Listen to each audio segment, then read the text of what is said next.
ঐকমত্য কমিশন যে প্রস্তাব সরকারের কাছে পাঠাবে, আমাদের কাছেও পাঠাবে, আমি মনে করি যে তার মধ্যে পিআর সংক্রান্ত কোনো ডাইরেক্ট প্রস্তাব থাকবে না। একটা জিনিস থাকতে পারে, কারণ শেষ দিনের আলোচনা সভায় যে আলোচনা হয়েছে সেখানে আমরা কেউ কেউ কথা বলেছি, কেউ কেউ মানে অনেকেই বলেছি যে আমরা লোয়ার হাউসের পিআর বলছি না, কিন্তু মনে করি আপার হাউসের পিআর হতে পারে। সেটা কি এখনই হবে? এই সিদ্ধান্ত করে যাবে, কোনো অর্ডিন্যান্স করে হবে না কীরকম করে হবে, এই সমস্ত এই ব্যাপারে কোনো বিস্তারিত কথা হয়নি। বাংলাদেশে যদি এখন আপনি ভোটের বাজার ঘুরে আসেন, দেখবেন কোনো মানুষ পিআর বোঝে না যারা ভোট দেবে। আমি আমার এলাকায়, তাছাড়া গাজীপুরে, টাঙ্গাইলে, সিরাজগঞ্জে কিছুদিন আগে গেছি, যে গোটা জায়গায় গিয়ে জিজ্ঞেস করেছি পিআর বোঝেন, লোকজন ঝুলঝুল করে তাকিয়ে থাকে, বুঝতে পারে না। পরে বোঝাতে চেষ্টা করি, বুঝলাম যে এটা বোঝাতে গেলে আমার সবাই নষ্ট হয়ে যাবে, কিছুই জানে না তারা।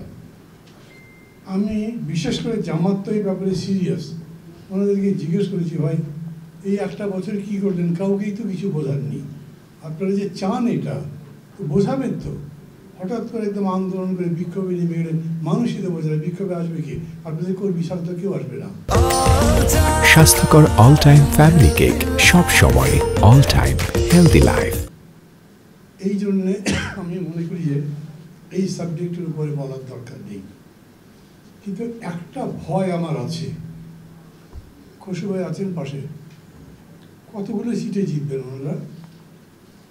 মাঝে মাঝে মনে হয় প্রতিদ্বন্দ্বী তো নেই ওনাদের, যদিও হাব ভাব করছে না, বিএনপি একটু সমঝে টমঝেই চলে দেখি, কথাবার্তা যে বলছে সেটাও খুব মেজার দেখি। তারেক রহমান সাহেব সবশেষে বিবিসিতে যে ইন্টারভিউ দিয়েছেন বা অন্য জায়গাতে, সবগুলো জায়গাতে খুবই মেজার কথা বলেছেন, ভালো লেগেছে। ওইটা যদি থাকে ভালো, কিন্তু এরকম কি হতে পারে যে 2/3 মেজরিটিতে জিতে যাবে? কে জানে। আর 2/3 মেজরিটি পেলেই মানুষের মাথা গরম হয়ে যাবে, কারণ তখন তো ধরাকে সরা জ্ঞান করা যায়, আপনি যা ইচ্ছা তাই করতে পারেন। আমি একটা চেক চাই, সেখানে চেক চাই বলেই আমাদের একদম ইউনিটারি একটা গভর্নমেন্ট, সেই গভর্নমেন্টের মধ্যে আবার আমি আপার হাউস লোয়ার হাউস করছি কেন? এতে কোনো ফেডারেল স্ট্রাকচার নাই, কিন্তু তবু আমরা এটার পক্ষে বলছি, বিকজ একটা চেক অ্যান্ড ব্যালেন্সের জন্য আমি মনে করি আপার হাউস লোয়ার হাউসের চেক অ্যান্ড ব্যালেন্স রাখতে হবে। It is a friendly approach. মানে খসু ভাই আছেন, তাকে সামনে রেখেই বলছি, বিএনপির সাথেও এটা বলতে পারি, কারণ আমরা চাই বিএনপি আগামী দিনে যত বেশি প্রগতিশীল গণতন্ত্রের পক্ষে থাকবে তত বেশি ভালো হবে।